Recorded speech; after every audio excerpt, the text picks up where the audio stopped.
Shalom saudara, bagaimana kabarnya? Saya berharap keadaan saudara sekalian dalam keadaan sehat dan senantiasa disertai oleh Tuhan kita, Yesus Kristus. Pada bulan ini kita masuk pada pembahasan yang baru, yaitu tentang Gospel Center Evangelism.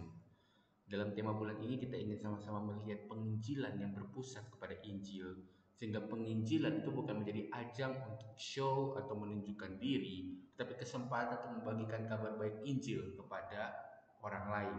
Dan minggu ini kita akan merenungkan tentang what is evangelism, apa itu penginjilan. Istilah penginjilan adalah istilah yang sudah tidak asing bagi kita semua, karena nama dari gereja kita saja adalah Gospel Center Church. Injil menjadi sesuatu yang sangat sering kita bahas. Bahkan di dalam setiap ibadah kita, Injil selalu diagungkan. Tetapi pertanyaannya adalah, apakah kita memahami tentang apa itu penginjilan? Secara sederhana, saya mendefinisikan penginjilan sebagai sebuah kegiatan untuk memberitakan kabar baik atau Injil kepada orang lain. Tindakan ini umumnya dilakukan di gereja-gereja Pentakosta Karismatik, walaupun sebenarnya semua umat Kristen itu seharusnya melakukan tindakan ini. Seorang pendeta bernama Timothy Keller di dalam buku Center Church, dia mengatakan bahwa pada waktu kita melakukan penginjilan, kita harus memahami bahwa belum tentu orang yang kita sampaikan Injil itu akan langsung memahami Injil seperti kita memahami Injil. Jadi sangat penting untuk kita memperhatikan bahwa pada waktu kita melakukan penginjilan kepada orang lain, itu belum tentu orang itu akan langsung mempercayai Injil yang kita beritakan. Karena itu perlu ada proses. Karena itu sebenarnya pemahaman ini memberikan penjelasan kepada kita bahwa penginjilan itu bukan cuma dilakukan sekali, tetapi berkali-kali kepada orang tersebut, sehingga orang tersebut betul-betul bisa memahami apa yang kita maksudkan dengan Injil. Kalau kita ingin belajar penginjilan, saya yakin ayat yang mendorong kita untuk melakukan hal ini sudah sangat jelas, yaitu terambil di dalam Matius pasal 28 ayat 18 sampai dengan ayat yang ke-20. Saya akan bacakan untuk saudara-saudara sekalian. Yesus mendekati mereka dan berkata, "Kepadaku telah diberikan segala kuasa di sorga dan di bumi. Karena itu pergilah, jadikanlah semua bangsa muridku, dan baptislah mereka di dalam nama Bapa dan Anak dan Roh Kudus, dan ajarlah mereka melakukan segala sesuatu yang telah kuperintahkan kepadamu. Dan ketahuilah, aku menyertai kamu senantiasa sampai kepada akhir zaman." Memang ketika kita membahas bagian firman Tuhan ini, bagian ini bukan hanya berbicara mengenai penginjilan, tetapi berbicara yang sesuatu yang lebih dalam, yaitu mengenai menjadikan seseorang murid Kristus. Ada sebuah buku yang ditulis oleh Kyle Adelman yang berjudul Not a Fan, yang artinya bukan seorang penggemar. Mungkin kita mempertanyakan apa perbedaan penggemar dan pengikut atau murid Yesus. Penggemar hanya akan mengikuti Yesus ketika seluruh keadaan itu baik-baik saja. Tetapi pengikut atau murid Yesus akan berada bersama Yesus walaupun keadaan sedang tidak baik-baik saja. Jadi seorang murid itu lebih dalam daripada seorang penggemar, di mana murid bersama-sama dengan Yesus walaupun keadaan sedang tidak ideal. Dan situ kita melihat bagaimana murid memiliki ketaatan, memiliki kesetiaan yang lebih daripada penggemar. Saya ingin mengarahkan kita kepada suatu perspektif yang baru terhadap penginjilan, bahwa kita tidak hanya sekedar menyampaikan kabar baik kepada orang lain, tetapi kita berupaya untuk membuat kabar baik yang kita sampaikan itu betul-betul dipahami oleh pendengar kita. Tentunya ini bukan hanya berbicara pertemuan sekali, tetapi mungkin dilakukan berkali-kali. Di dalam gereja ini, saudara sekalian yang berada di dalam gereja ini, saudara pasti tahu bahwa ada di dalam gereja kita yang sebelumnya adalah orang yang tidak percaya kepada Kristus. Tetapi ketika saya oleh anugerah Tuhan dipercayakan untuk melayani dia berkali-kali, dan akhirnya dia memutuskan untuk percaya kepada Yesus, dan dia memutuskan untuk menjadi seorang murid Kristus. Dan hari ini saya sementara melayani orang lain lagi yang bukan seorang anak Tuhan. Satu orang non-Kristen dan satu adalah orang Kristen yang ragu-ragu dengan imannya. Mereka adalah sepasang pasangan yang sementara saya layani saat ini. Dan saya mencoba untuk bertemu dengan mereka berkali-kali untuk supaya saya bisa memastikan Injil yang saya beritakan itu tersampaikan dengan utuh kepada mereka. Dan saya pikir ini adalah suatu hal yang sangat kita perlu untuk perhatikan di dalam kita melakukan penginjilan. Dalam kita memberitakan Injil, kita tidak puas hanya sekali memberitakan Injil kepada orang itu, tetapi kita mau menyampaikannya berkali-kali agar Injil yang kita sampaikan itu utuh diterima oleh orang tersebut. Selanjutnya saya ingin sama-sama kita melihat apakah penginjilan itu hanya diperuntukkan untuk orang non-Kristen ataukah sebenarnya untuk orang Kristen juga.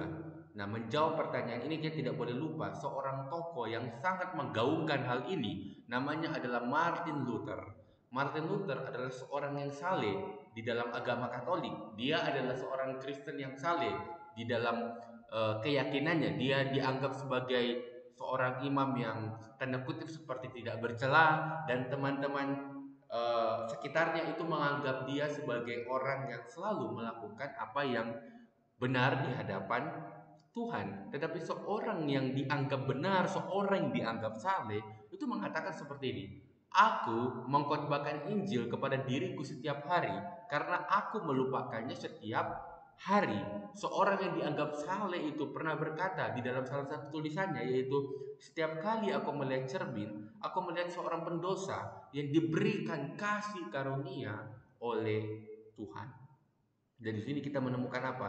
Kita menemukan bahwa Martin Luther adalah seorang pendosa, tetapi dia mendapatkan kasih karunia di hadapan Tuhan. Martin Luther adalah orang yang jahat di hadapan Tuhan, tetapi Tuhan memberikan kasih karunia kepadanya sehingga dia sadar bahwa dia adalah orang yang berdosa yang harusnya binasa, tetapi kasih karunia itu membuat dia terkagum-kagum sehingga dia ingin mengikuti, ingin setia kepada Tuhan dari waktu ke waktu.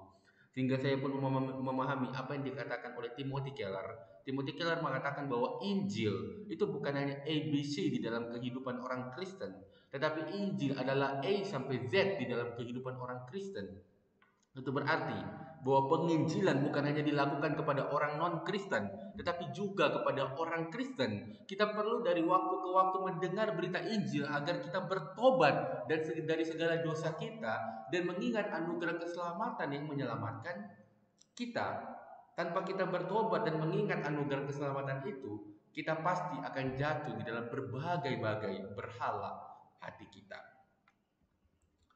Dan yang menjadi pertanyaan reflektif dari perenungan ini adalah, apakah Injil yang kita beritakan dalam penginjilan itu betul-betul dalam mengubah dan mengkalibrasi hati kita?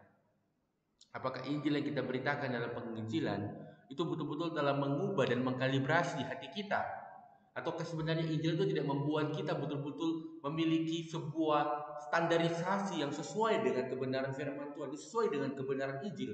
Apakah standarisasi dalam hidup kita bahwa kita adalah seorang berdosa, seorang yang harusnya binasa, tetapi Allah bermurah hati kepada kita, memberikan kasih karunia kepada kita sehingga kita menerima keselamatan? Apakah kabar baik itu telah betul-betul hidup di dalam hati kita? Ataukah sebenarnya kabar baik itu adalah sebuah kabar yang kita pahami secara teori sehingga kita memahami bahwa Yesus mati bagi kita secara umum, tetapi Yesus tidak betul-betul mati bagi seorang Ivan, atau Yesus tidak betul-betul mati bagi seorang Budi, bagi seorang Mesak, atau bagi seorang siapapun. Kita tahu bahwa Yesus mati bagi kita lepas pribadi. Dan yang kedua adalah, apakah kita telah memberitakan Injil itu sampai membuat orang memahami berita Injil itu?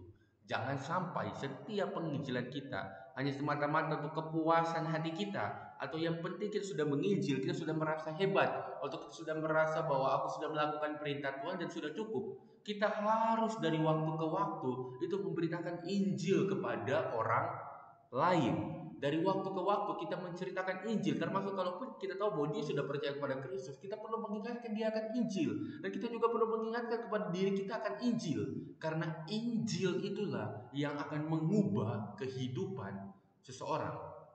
Kita percaya bahwa janji Tuhan di dalam ayat 20b di dalam Matius pasal 28 adalah, dan ketahuilah aku menyertai kamu senantiasa sampai kepada akhir zaman. Ia mengingatkan kepada kita bahwa di dalam pemberitaan Injil yang kita lakukan, Tuhan senantiasa menyertai kita.